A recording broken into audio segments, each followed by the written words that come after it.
morning, everybody. My name is Tyler Serpo, and here with me I have Tim Sattinger. We're here, man. We are in the building alone. All of our facilities are still closed to the public right now. Our fitness center still remains closed, and everything is just in the process of being worked out. But in the meantime, we're gonna hit a little different. We're gonna bring to you live every weekly different topics that we're gonna sit and talk about. Different employees will come in. We'll just chat, maybe ask a few questions. But today's a little bit more special.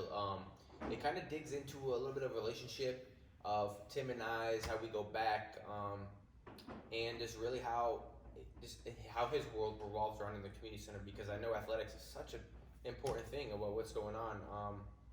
But let me introduce you, Tim Sattinger, everybody. Good morning. Thanks for having me. Yeah, man. I'm so excited, and I think everyone knows you around the city as this big, just awesome, jacked guy. I think that's what you know. Yeah.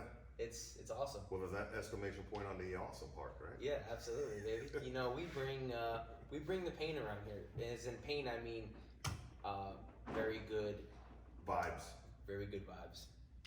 That's how Positive. We try to be positive. positive. That's it. And we do it through the fitness and wellness and activity and Yeah. trying to keep these kids and adults moving. Absolutely. That's what I think about my job. It's crazy how the world is revolving. I know, for those of you who don't know, you probably don't know this. Tim is actually he was a youth coach of mine, and then Pop Warner football. He was growing up. He was a mentor of mine, and now best friend. And shoot, fast forward a few years, and now we're working together. So proud of you, brother. It's been great. It's been an awesome ride. We use our relationship as as just a motivation for each other and just what we want to bring to the community, because we both understand hard work and then fitness and just a healthy lifestyle. So Well, look, can I interject here? absolutely. Tyler, I appreciate all the accolades and our relationship, but I want to share that you're half my age, and I learn from you every day, and I just want to thank you for that. As we get a little serious right now, I then we'll get appreciate it. yeah. I appreciate So it. this is a reciprocal, goes both ways, not just because I'm the old guy. No, No, it's a give and take relationship. Thank you. just give and take. Yeah, I appreciate that.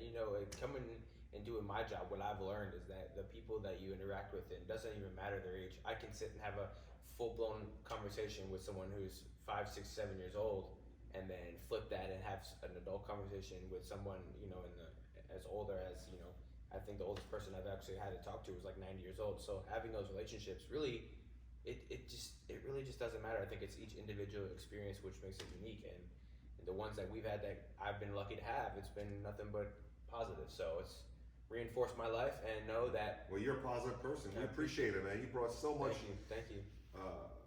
positive vibes to this place with your smile, with your attitude. It's contagious. Thank you, brother. I appreciate that, but it's not. I'm not here to talk about me. I'm here to talk about you.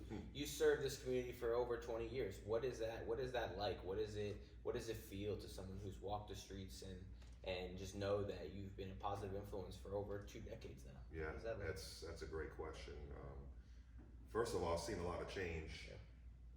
This community center was this one gymnasium and a lobby and an office when I first started working here. Wow.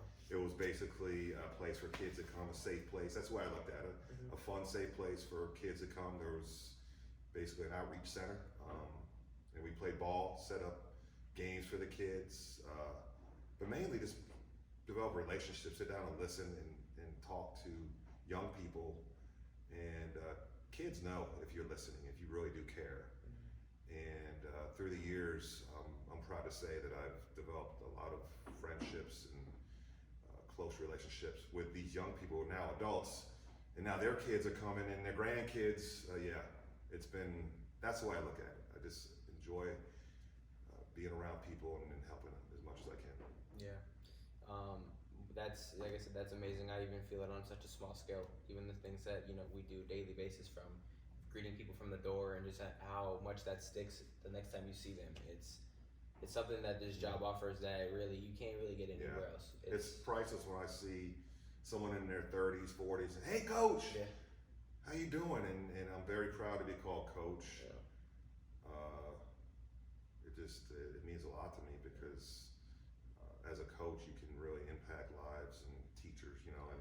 It can be a positive experience. It can be a negative. And I pray that I have a positive impact on these young people. No, and it's crazy, right? We go out to lunch and I see it firsthand. You know, I see walk up to you, and just as a reflection on how it makes me feel is wow. Like, you know, I've always said, wow, growing up is so far away, but really like time flies, and you know, and sooner or later I see people even that when I first was here come back and see me, and just those memories just flashed right back, and it really makes it awesome. But no, I'm glad you shared those. But going to the next question, you have to have a high standard. Working with the Real Fun team, you always bring the juice, we always bring the energy. How do you maintain such a positive role and when things are tough, when things are going down? Obviously, we are suppressed right now by what's going on with COVID. How do you just maintain that just positive self-image? You're probably one of the better looking 50-year-olds I've ever seen, and Thank you, buddy. Health-wise, but how do you keep yourself maintained through all this? And just not even just work related, you know, in your personal life. How do you keep it all afloat? It's a mindset. It's difficult. The highs and lows of life, but when I see someone walk through the door, and just like back in my, earlier days with just the outreach, I want that person to have a positive experience with us here with the Real Fun team at the community center. And so that is my mindset, is each individual experience when people come in to recreate. And we're very fortunate that we live in a country where we have all this. Yeah. I've traveled around and been to third world countries, and that's what separates our society, is we have this stuff like this for quality of life, and I take it very seriously. That's awesome. You know, just speaking on that fortunate aspect of it, you know, you had the chance to go, and I've known you. Yeah, you guys had a mission trip to Africa a few years back. Just can you tell everybody what the experience was like when you were there trying to recreate with those kids there, and what they had, and just maybe the view and that they had versus what you see now in our community? Like, what's that all about? Yeah, it's I've been very fortunate. I've traveled to Kenya 5 times, and my latter trips, my last 3, I got to recreate, like you said, and run sports camps with these kids. And the kids some kids have never experienced what we offered. You know, just a full-blown, basically a soccer camp. Soccer is a world sport, so they all know soccer, and they just appreciated it so much. I think that here in the U.S. that we become accustomed to being comfortable and used to things and nice things, and I think the biggest difference was these kids really, really, really appreciated what we're doing. Yeah, it's, you know, definitely from someone who, you know, just knowing who you are, just to feel that energy and that passion, it's just, you know, definitely, I feel like I've lived my experience through you already, just because I feel it. You know, it's a different bond than we got over here, people, you know, definitely here at the community center. But just kind of circling back, we opened up our fitness center a few months back up in November. Obviously it halted now in June and July, or it halted back in March. We shut our doors due to the spread. But what are some things that you would suggest doing over home? You know, what are some tips that you want to give the people at home just to stay fit and healthy, knowing that they don't have a gym to go to? Oh, it's plain and simple. You have to move. 30 minutes of movement, depending on your fitness level, how you impact your body. But we try to make this fitness and wellness too difficult. It's a simple premise: drink water, eat proper, choose quality calories, and you're gonna be fit. It'll help. It's simple movement. You know, one thing that I've learned in it is I've tried different styles, you know, and I think one thing to take from all that is it's a lifestyle change. It's not just a temporary thing, because what you have to learn you're not just doing it, you know, for a moment, you know, for results to really be substantial. You have to do it for a long period of time. Yes. And after that, it becomes a lifestyle change. So I think you have to live and breathe it, and you have to be comfortable with what you're doing. I'm not saying, you know, to get those abs, you might need to go do burpees every single day, but find something that's comfortable for you. You know, I hate burpees, so I do something that works for me, you know, so I think it comes and goes with, you know, the person's preference about all that. But do you guys, do you suspect in the near future that we'll be able to offer these people back into our building soon, hopefully? Prayerfully, yeah. Hopefully by June, July would be awesome. And I want to to see these kids go back to school, Yeah. some normalcy, well, people back to work, of course. Yeah. Yeah. Yeah, so I'm working. I work in with the teens, and I specialize with the teens. And one thing that's very in their teen world now that I've seen a lot of growth in is the esports, the online gaming, and which takes away from the fitness aspect. A lot of studies that I've been reading that it helps with brain function and reaction time and things like that. But I think the whole point's missed there with the physical activity, like you said. Well, there's got to be a balance in life, and I think so. you can do both. I have 2 kids, and they game.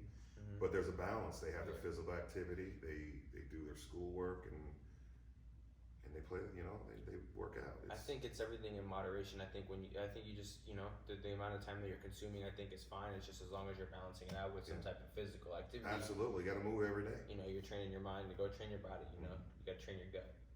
Got to train it. So no, yeah, it's been an awesome ride. We've been a lot of changes recently, but we are the Purple People, and we do make things happen here. So Yeah. we'll continue to do that, and every week we plan on introducing a new topic.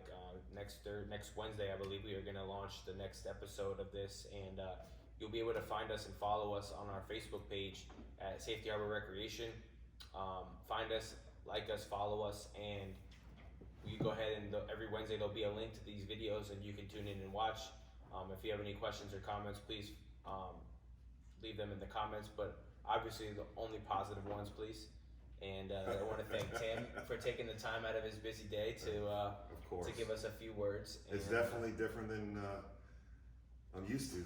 I like being around people, amongst people, but if this is how we have to do it right now, this is how we're going to do it. That's how we have to do it. I mean, we are sitting, for those of you at home, 6 feet. I have the tape measure out. It is here on the floor. So thank you guys for watching, and we will see you next week.